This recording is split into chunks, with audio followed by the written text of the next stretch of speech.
Okay, Madhavan, I know you have a slightly different take. On X, you said today that we should show a spine, we should take this on. You've heard three people, an eminent diplomat, an eminent intelligence bureau officer, and Prasad, who actually lives in America, say this is who he is. Why would you want to wrestle on this point? What do you say, Madhavan? Let me first, good to see Prasad bringing in Sigmund Freud into the world of diplomacy.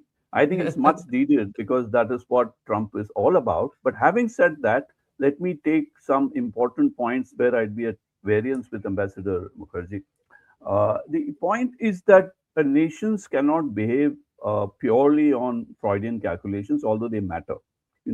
I think former central bank governor YV Reddy used to tell me, where I stand depends on where I sit. So, we are constrained by the fact that trade talks are in progress. So we can't be too indiscreet. Discretion is the better part of diplomacy, but discretion doesn't mean silence. That is where I disagree with those who say Trump should be completely ignored. So we have to also make sure that the trade talks do not end in a manner where India is seen as a loser, because this silence is worth the price, and the price is a good deal in the trade FTA. So I'll be constantly watching, calibrating, because if the Russian oil part of the story is any indication, that means that we are keeping quiet and we are also yielding ground. So I would rather be doing a hard diplomacy. Let's recall the fact that Foreign Minister Jaishankar actually flew down for the SCO meeting to send a signal to the US. So it's not as if we haven't shown a spine at all. Yeah. But that was a subtle signal to the State Department. But I also have in mind not just Trump's psychology or background, it's also there is something called the national security strategy they have come out with, which is not in line with the past diplomacy of the State Department. So I would say State Department is working in tandem with Trump, or doing things in such a way that Republicans are openly talking about the Monroe Doctrine, especially after the Venezuela crisis. So this is not the old US. So I would like, as an Indian, to recall Indira Gandhi saying buzz off to Richard Nixon. I would like to recall the days of Krishna Menon standing up to British imperialist hangover. So there is a lot in our history when we. So what would you want at this point? Yeah. So what I would like is what I call track 2 response to a track 1 insult. So people like Shashi Tharoor, who could be brought in for things like vaccine diplomacy or outreach, should be, the parliamentary committee exists, senior media people exist. There are kinds of atmospheric pressures, diplomacy exists to tell Trump that if we are silent, then it is for a reason, and you had better yield ground and then get down to backroom, diplomacy. I know we are heading for a very interesting world where there is even speculation about G2, where China and US will get together. Yeah. So we have to keep the options open. I would expect India to engage actively with the European Union, because even NATO is under threat. Greenland is under threat. Well, I will say, sorry to interrupt there, that I think the Europeans have shown in this Darwinian world their irrelevance. NATO has been shown up to be actually an absolutely limited military alliance.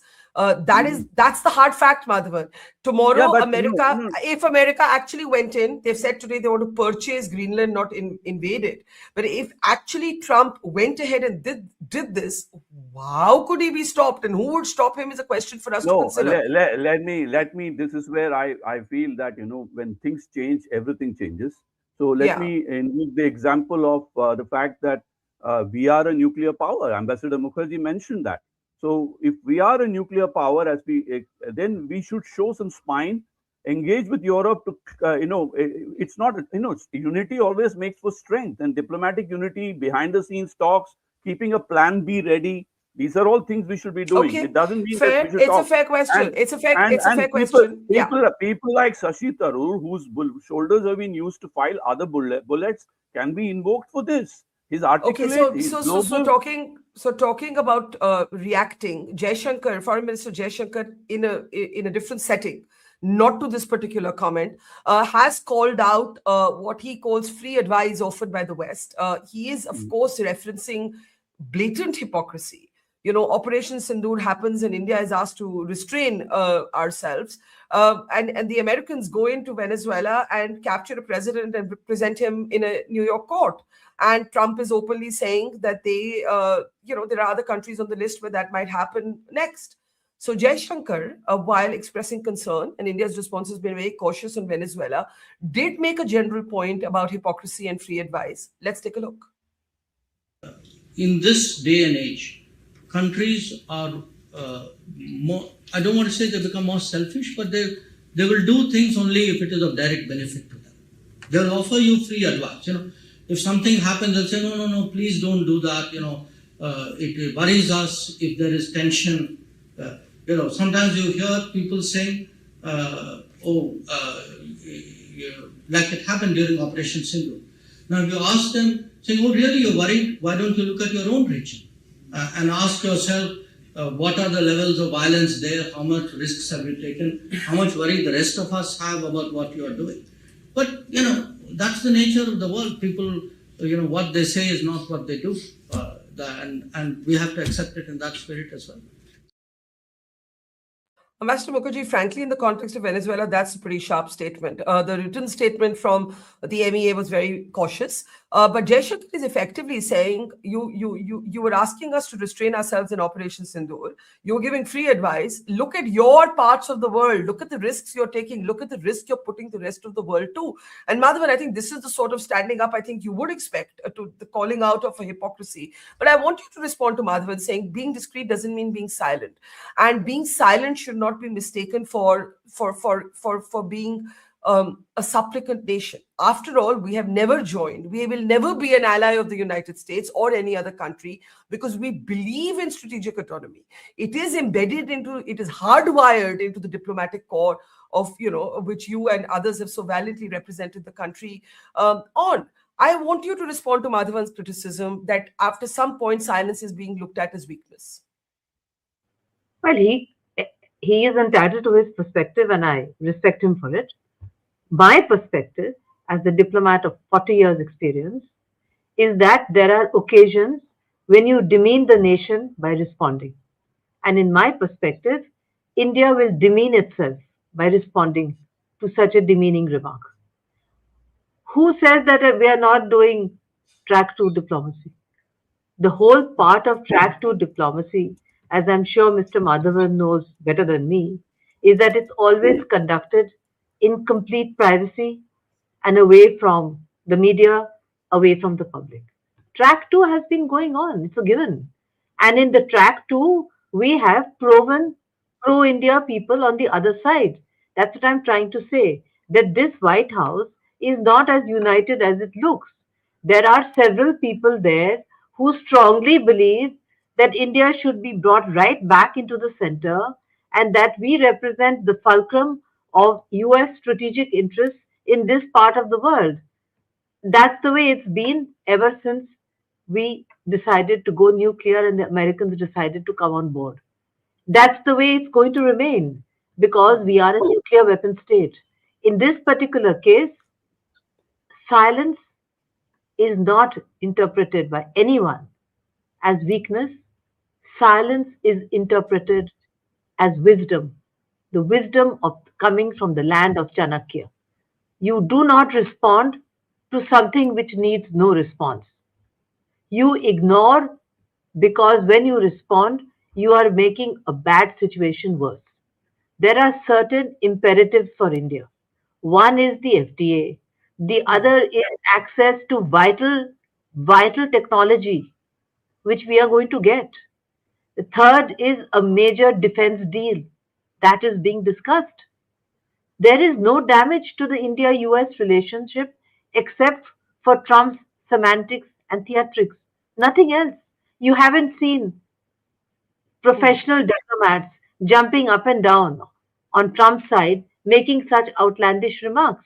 Not at all. So the point here is that I firmly believe that we should, while maintaining our dignity, steer, as Tagore said, ekla chalo re, steer our route. It was the correct route, Tagore said. Jodi to ডাক শুনে কেউ না আসে, তাহলে একলা চলো রে. If at the moment nobody is listening to you, it makes no difference. If you're on the right route, you continue down the lonely path of truth because ultimately you will get what you want. And that is what I would advocate. I certainly would not advocate a tutu meme at the highest level because somebody who thinks, who has an inferiority complex about our country, although he is the US president, is claiming that our prime minister, a highly respected prime minister, is calling him sir, not even understanding the whole nature of the impact of British imperialism and colonialism on India and Yeah. what the word sir means to all Indians who are patriotic and who have studied their history. So I Okay. stand by that, Barkha. Okay, Madhavan, very brief interjection. I want to bring Yasho and Prasad actually on also the whole conversation around the details we have from the lobbying firms and the filings that they have filed. But you had a brief response there, Yeah, Madhavan. very two very brief points. One is that I think we just lost Madhavan. There, Madhavan, can you hear me? Okay, I'm sure Madhavan will reconnect possibly, but I want to move on, Yasho Azad, beyond this statement of Trump to what's actually happening. Now, the Americans go on saying that India has cut back on the import of Russian oil, and we had a statement from Reliance saying that they were expecting no crude oil from Russia in January, which de facto could make a big difference to the number to the volume of Russian oil imported. We've seen that statement from Reliance in the last 48 hours. Um, what do you make of the risks of what Trump has done in Venezuela, which many believe could be followed with China going for Taiwan, in which the America-China deal will be Trump looking the other way? You know, there are lots of balls up in the air, and how much can we afford right now to alienate Putin and Russia?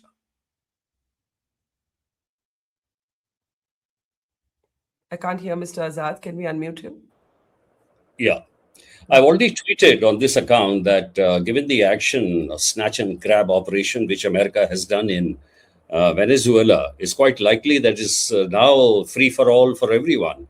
So Russia can carry on with the, with Zelensky as long as it wants without any problem. The Israelis can keep bombing Gaza. And China, yes, had, in fact, only a few days ago, a statement was made to this regard and may take over Taiwan also, with the Yankees looking the other way, though, of course, their pronouncements are different and they are committed because Taiwan is a very, very strong ally. I would also say that given the nature of the operation which the Americans have done, it's quite likely that it may get down or get bogged down like Iraq, because having a snatch and grab operation like that is fine as far as the operative part is concerned, but running a country is very, very difficult. The various factions, the kind of money they are putting in there, the kind of the social media, all orchestrated by the CIA, is quite different from the actual reality which is happening there. But in terms of the Indo-US deal, I think there is a lot to be, expected now. And the Russian oil is going to make quite a huge difference. Now, we have been trying to have better relations. Yes, FTA, Baswati talked about. That's a very important thing with the Europeans. But I think there should be a kind of a broad diversification of our exports if we can. Broad diversification, also, foreign investment from the European Union, other countries. That is the only way out, because Americans today or tomorrow, despite the strategic alliance which we have, are often turning on to us by way of tariffs or immigration, visas, etc., etc. And that will always remain a kind of a problem between Indo-US relations. But Yasho, let me bring in Prasad and Madhavan on this, because the fact is that a number of Indians right now, despite relatives and families in America, despite ourselves having, I went to school and grad school in New York. Prasad, there is some skepticism about the US being a fair weather partner, and there is a lot of talk about Russia having been a more steady partner, and so Yes. therefore it's a very precarious time, because at one level Trump And Lindsey Graham and others keep claiming that India has cut back on Russian oil. But at another level, there are a number of people who believe that you cannot actually alienate Russia at this point. And before the diplomats and Mr. Azad come in, I know you've been looking at the oil sort of game for a while. What Trump has done in Venezuela is also being called petro-imperialism. He's not even denying that it's all about oil. How do you see it? Well, Barkha, I think let's just focus on Venezuela for a moment. When Trump took this action, he claimed that the oil companies in the US are all going to move in and start pumping crude oil out of Venezuela. Today, officially, the oil executives have privately, two sources in the media, revealed that they were as shocked at the operation as everyone else. They didn't even know such a thing was happening. And well, a military operation would have to be secret. It would have to be secret. Well, it has to be secret. But there was the second part of the comment was that our oil companies will now go and start pumping crude oil as a result of this operation. That is what they were surprised. They said, we were never informed that we could go to Venezuela, number one. Number two, even if we were asked to go, we are not going to go to Venezuela because we have already written off $100 billion in bad debts because they went into Venezuela 25, 30 years back. And then when Hugo Chavez came into power, he kicked everybody out and there were huge losses. So that's why the Venezuela oil exploration is completely off for all the US oil companies. So therefore, if the administration thinks that is what the reason for Venezuelan attack was, then I think they're very wrong. I think you mentioned about petrodollar. I think a lot of it has to do with that. The relevance of the reserve currency, the dollar as a reserve currency, is slowly withering away. Even countries, traditional allies like Saudi Arabia, are beginning to do a yuan trade with China for the oil. So therefore, to bring that back, to bring the relevance of petrodollar, the foreign policy of the United States is focused on controlling oil, essential rare earths, which they need. So it's more of a China hedge that the US is doing because China is in Venezuela, whereas and they're taking a lot of oil from Venezuela as well as from Russia. So to stop that is probably the primary reason why the US has gone in. Okay, that's an interesting counterfactual to the assumption that Trump is seeing a G2 world or a G3 world where the three powers that are going to decide the fate of this world now are China, America, and to some lesser extent, Russia. I want Madhavan to respond. Do you have a sentence there? Yeah, with Trump, specifically with Trump, let us make sure we understand that if he argues with you and he has a fight with you, like he did in the White House with Zelensky, don't think that's the end of the relationship because he'll turn around and next month he invited Zelensky back to the White House and they shook hands. Yeah. So that's fair. That's fair. So this whole G2 thing, he could fight with China, but also be playing a G2 game with them. Absolutely. Madhavan, we lost you when you were wanting to make an interjection, but I'm sure you've added on some points you want to make. So go ahead. I think what I am concerned about, Barkha, is not Trump alone. I am concerned about whether the State Department as an institution is backing Trump, because especially after the national security strategy and the invasion of Venezuela, we need to be having a plan B to understand whether there is a new normal that we have to deal with. Otherwise, I can even simply wait till the congressional elections in later this year and see Trump's Republican cloud eroded, and there will be a cloud. But we need to be, as a civilization, as a country, prepared for everything. The eventuality, we can't assume that the problem will go away. So I think this is where we have to be careful. We need to have a plan B while keeping reticence. And what I mentioned earlier, just to, since I went off the air, I just want a backbenchers in parliament speaking for the country.